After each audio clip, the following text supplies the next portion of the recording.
তুমি আদাদা সিনিন কোনো কতদিন ছিলা, তাই না? তখন ওরা বলবে যে একটা দিন অথবা একটা দিনের কিছু সামান্য অংশ। আল্লাহ বলবে যে না, তার চেয়েও কম, একটা মুহূর্ত তোমরা ছিলা। আখেরাতে কিয়ামতের দিনে কিয়ামতের মাঠেই তো দাঁড়িয়ে থাকতে হবে মানুষকে 50,000 বছর। সেই তুলনায় এখানে 50-60 বছর কিছুই না। একটা মুহূর্ত মনে হবে, মৃত্যুর সময় মানুষের মনে হবে হায় হায়, এই একটা মুহূর্তের জন্য আখেরাত চিরস্থায়ী আখেরাতটাকে নষ্ট করে দিলাম, বরবাদ করে দিলাম, বুঝছে না? এটা মনে হবে। পক্ষান্তরে যারা ইমানের সাথে আল্লাহর প্রতি আখেরাতের প্রতি ইমান এনেছিল, বিশ্বাসী ছিল, সেই দিনের সফলতার বিষয়টা লক্ষ্য রেখে সেইটাকে জীবনের লক্ষ্য বানিয়ে এনেছিল, তারা এরকমভাবে ভালো কাজের মাধ্যমে, নেক আমলের মাধ্যমে, কোরআন সুন্নাহ মোতাবেক আমলের মাধ্যমে চেষ্টা করেছে, ঠিক আছে না? আল্লাহকে সন্তুষ্ট করতে চেষ্টা করেছে, জান্নাতের পাথর সংগ্রহ করেছে। হ্যাঁ, তাদের জন্য এরকমভাবে কি প্রস্তুত করে রেখেছে আল্লাহ তাআলা অফুরন্ত নিয়ামত, অফুরন্ত নিয়ামত।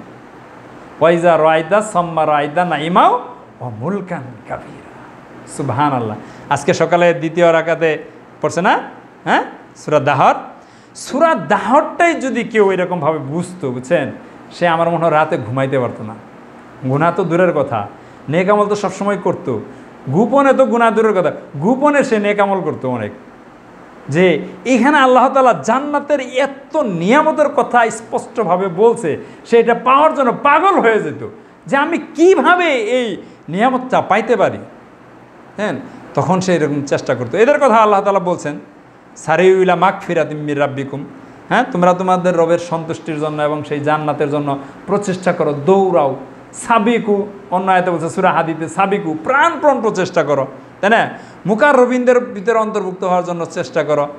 হ্যাঁ হ্যাঁ, নেককারদের, যারা নেকির কাজে অগ্রগামী, সাবিকুম বিল খায়রাত, এদের ভিতরে কিভাবে আমি অগ্রসর হতে পারি, তাই না? এইটা তারা চেষ্টা করতো। তখন এরকম পাগল হয়ে যেত শুধু শুধু সূরা দাহরটাই যদি পড়ছে। দেন এক একটা সূরাতে আল্লাহ এক একটা বিষয়গুলো এতভাবে সুন্দর করে তুলছেন। মনে করেন এই যে প্রত্যেক জুমার খুতবাতে রাসূলুল্লাহ সাল্লাল্লাহু আলাইহি ওয়াসাল্লাম সূরা কফ তেলাওয়াত করতেন।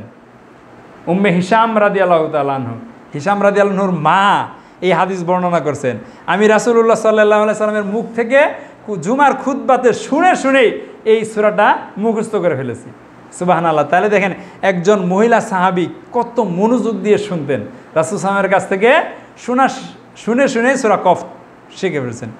এই সূরা কফের প্রথম দিকে আল্লাহ তাআলা গাফেলদের কি পরিণত হবে, জাহান্নামের কি কঠিন আযাব, এগুলা তাআলা যখন বর্ণনা করছে, এইটা মানুষ যদি বুঝতো তাহলে সে জাহান্নাম থেকে বাঁচার জন্য এরকমভাবে প্রাণপণ চেষ্টা করতো, সব গুনাহ ছেড়ে দিত, সব গুনাহ ছেড়ে দিত। এমনিভাবে 75 নম্বর সূরা, হ্যাঁ, সূরা কিয়ামতের যে ভয়ঙ্কর কথাগুলো আল্লাহ তাআলা এখানে তুলে ধরছে, এই কথাগুলো যদি মানুষ অনুধাবন করতো, এরকমভাবে কি সে তার মানে এইটা সে কিয়ামতের এই কঠিন যন্ত্রণা থেকে বাঁচার জন্য চেষ্টা করত।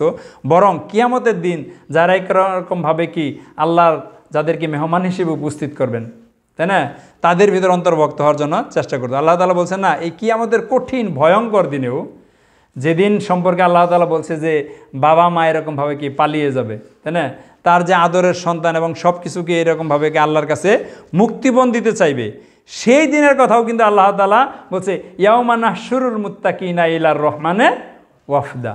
হ্যাঁ, আমি আমার নেককার বান্দাদেরকে, মুত্তাকি বান্দাদেরকে এরকমভাবে কি রাজকীয় মেহমান হিসেবে রহমানের কাছে উপস্থিত করব। সুবহানাল্লাহ। তাই না? হাদিসেও আসছে যে এরকমভাবে কি কিয়ামতের কঠিন দিনে এরকমভাবে আল্লাহর মানে রহমতের ছায়া ছাড়া আর কোনো ছায়া থাকবে না। 7 শ্রেণীর ব্যক্তি আল্লাহর সেই রহমতের ছায়ার ভিতরে স্থান পাবে।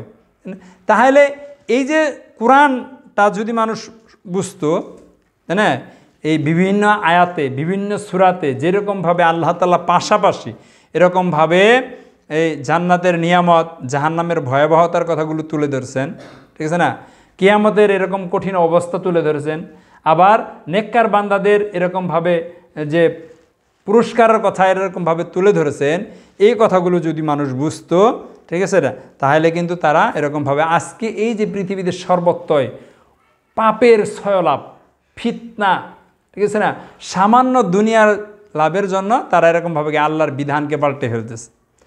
যারা এরকমভাবে আল্লাহর বিধান জানে না, গাফেল, তাদের কথা বাদই দিলাম না, ওই যে আল্লাহ তাআলা বলছেন বারবার এরকমভাবে, হ্যাঁ, যে সামানান কালিলা, এই মানে দুনিয়ার অল্প একটু মানে সুখ শান্তির জন্য আল্লাহর বিধানকে গোপন করতেছে, ভুল ব্যাখ্যা করতেছে, ঠিক আছে না? আল্লাহদ্রোহী শক্তিকে এরকমভাবে কি তারা এরকমভাবে মানে সাপোর্ট করতেছে। এই কারণে আজকে তো এই পুরো মহাবিশ্বে কি অশান্তি, হাহাকার, তাই না?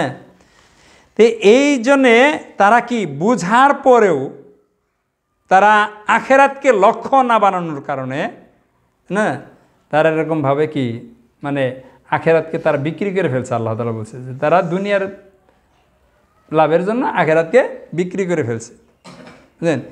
তারা পরে জানে কিন্তু তারা অনুভব করে নাই, অনুধাবন করে নাই। এই জন্য আমাদেরকে কি করতে হবে? আমাদেরকে অনুধাবন করতে হবে, বিষয়গুলি গভীরভাবে অনুধাবন করতে হবে। এখন এমন একটা সময় আসছে, বুঝছেন, কেউ কাউকে বুঝায় বলা মানে সম্ভব না।